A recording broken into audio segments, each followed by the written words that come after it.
There's no way something that's digital could actually be worth something, is there? Hey, I'm Sayer. This is Integrating Bitcoin, and I teach you things that you might not know about money and how that's related to Bitcoin. So I hear this argument quite often that Bitcoin can't possibly be worth something because I physically can't touch it. It's not a tangible object that I can hold in my pocket, like I can maybe US dollars, for instance. Well, most people don't realize that the majority of US dollars are 100% digital as well.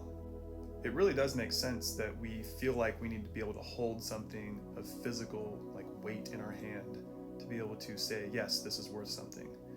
But what's interesting is we've been psychologically prepped and conditioned over a very long time to get to this place where we actually do value completely digital things. And you might not realize it, but you actually do that too with the US dollar. We used to use gold as money. The whole world did. And then at some point, over transition, we started using paper to essentially create receipts that were redeemable in gold. And we decided that those were easier to work with rather than packing around bags of gold or bars of gold. And then eventually after that, that whole redemption of gold for our paper notes, like our US dollars, they used to be worth something in gold. We used to be able to physically take our US dollars, and they even said redeemable for a certain amount of gold on them. You could take them to a gold exchange window and redeem them for gold at like a bank, basically. That's not the case anymore. In 1971, actually, President Nixon decided to completely close the gold window. He said temporarily, but it's been 50 plus years now. So I don't think that's going to change. But as far as our US dollars today, I don't think many people understand that they're mostly digital too. Let's take a look at some numbers to show this. Okay, so this chart is showing two different metrics that are used to measure money supply. The bar on the left is looking at M0. M0 is just a measurement of how much physical cash there is in circulation. So that's, actual paper, physical bills, and coinage that are outside of the Federal Reserve. And then the right bar shows the M2 money supply. That's also referred to as the broad money supply. And that does include the M0 supply as well, but it also includes all bank deposits like savings and checking, and then any other form of digital currency, US dollar, that's in circulation right now.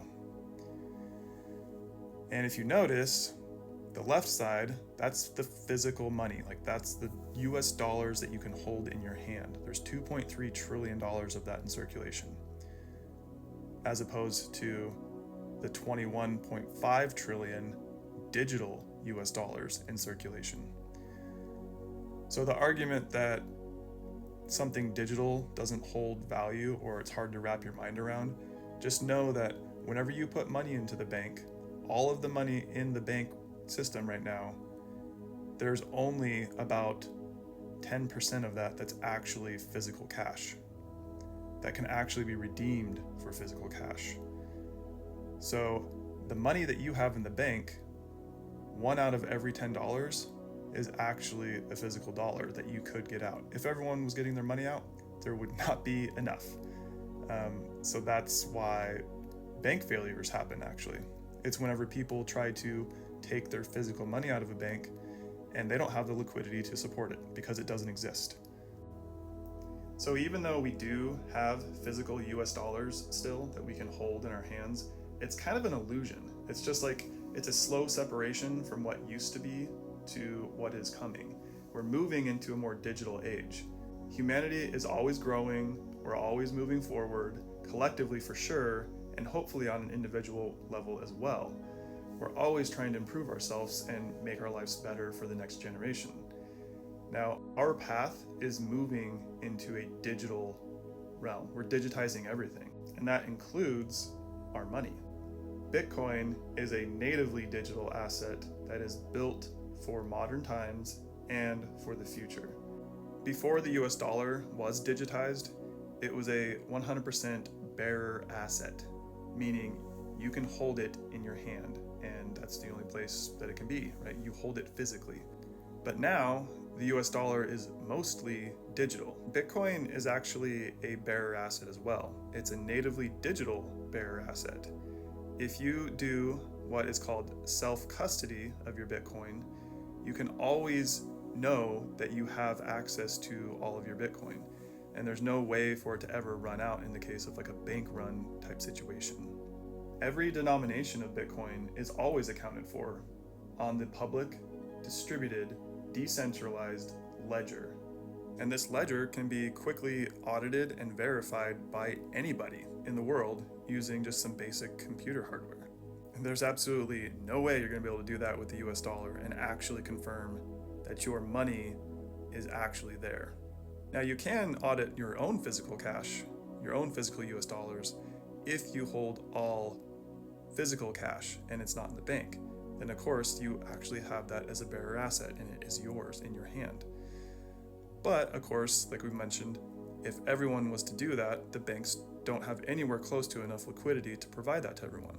So that would collapse the banking system. You would have bank failure after bank failure, and the government would come in and bail people out, which would create more money, which would inflate your dollar even more.